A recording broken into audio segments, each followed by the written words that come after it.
Земјата е извор на храна за растенијата, а од незините механички, биолошки и химиски својства зависи незиниот квалитет. Освен тоа што на растенијата треба да им ги овозможите другите услови за раст и развој, потребно е да им овозможите и одлична почва на која што ќе можат да вираат, но и добра прихрана. Но кога и како да го направите тоа? Најголемиот дел од растенијата, особено цвеќињата, бараат растресито земјиште.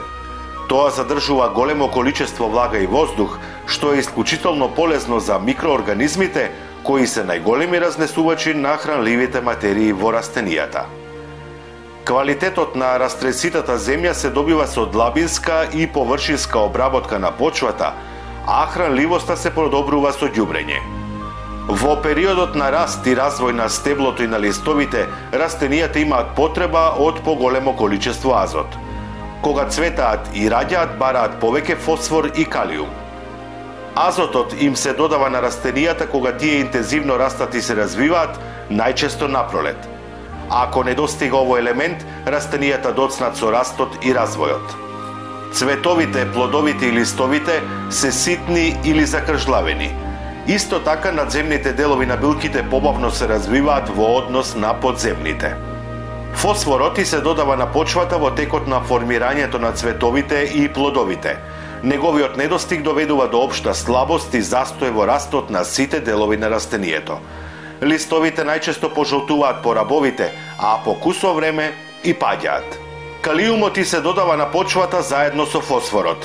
Овој елемент учествува во формирањето на цветовите и семето, а се смета дека ја зголемува и отпорноста на растенијата од измрзнување. Цвеќињата се особено чувствителни на киселоста на почвата.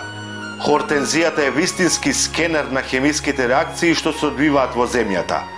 Доколку е посадена на кисела почва, незините цветови се со сина боја, а на слабо кисела – розови. На неутрално и базно земјиште, хортензијата има интензивно розови цветови. Киселоста на земјиштето може да се неутрализира со додавање вар.